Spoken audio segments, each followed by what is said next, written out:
Bonjour et bienvenue sur la chaîne Chouette sans gluten. En ce mardi, je suis contente de vous retrouver. Pour ceux qui ne me connaissent pas, je fais essentiellement des recettes sans gluten et sans lactose tous les mardis et vendredis à 17 h. Si ça t'intéresse, n'hésite pas à t'abonner, à mettre la cloche en route pour te rappeler que je publie. Et aujourd'hui, on va faire nos galettes à la pistache sans gluten et sans lactose en forme de trèfle pour finir cette session sur la Saint-Patrick. Et sans plus tarder, on passe tout de suite aux ingrédients. Donc pour cette recette, il vous faudra 100 g de farine. Alors moi, j'ai fait un mélange. J'ai pris 70 g de farine de riz et 30 g de farine de châtaigne. Après, vous pouvez faire votre mélange à vous. Il vous faut 100 g. Moi, je préfère toujours avoir une demi-once de farine de riz parce que je la trouve neutre et qu'elle se tient bien. Après, choisissez vos mélanges.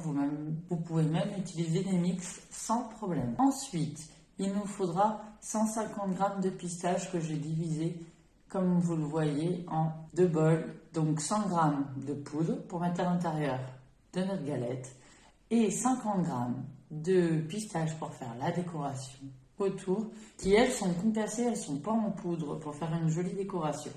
Après, il vous faut 50 g de sirop d'érable, 80 g de poudre d'amande. Après, vous pouvez diviser, vous pouvez mettre de la poudre de noisette. Vous pouvez faire moitié-moitié ou mettre que de la poudre de noisette. Selon vos préférences, c'est pas un souci. Ensuite, il nous faudra une pincée de sel, 2 œufs.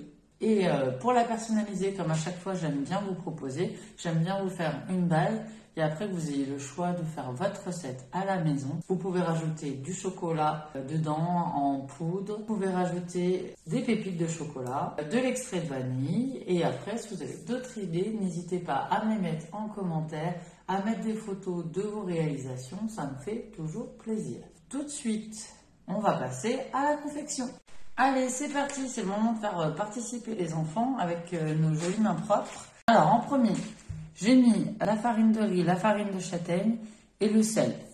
Ensuite, j'y ajoute mon amande, la pistache. Alors la pistache concassée, j'ai éloigné dès le début pour pas la mettre à l'intérieur de mes sablés. C'est l'accident, vous n'avez plus vos pistaches de décoration, c'est dommage. Ensuite, j'y mets mon sirop d'érable et on va mélanger avec le bout des doigts, petit sable humide.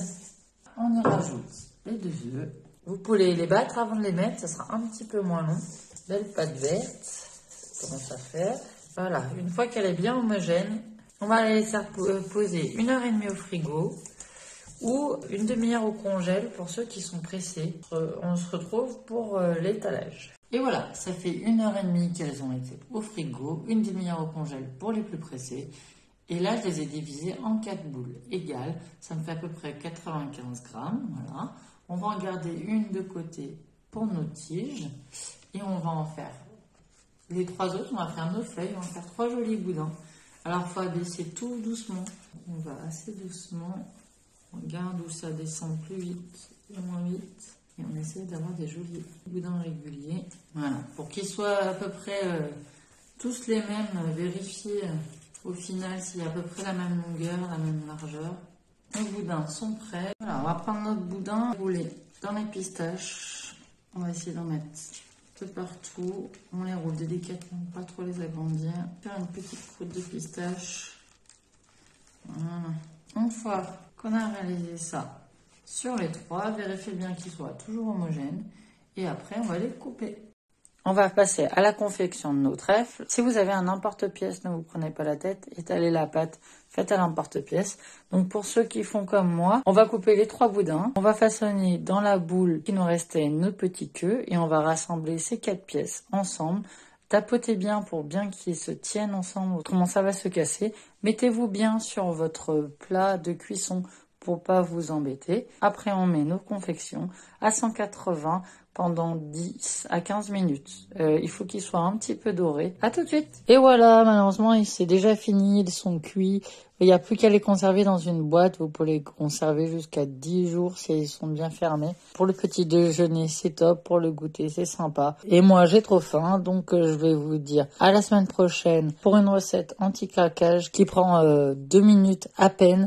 Et qui évite de craquer pour des choses qui ont du gluten et du lactose et qui vont nous faire mal au ventre.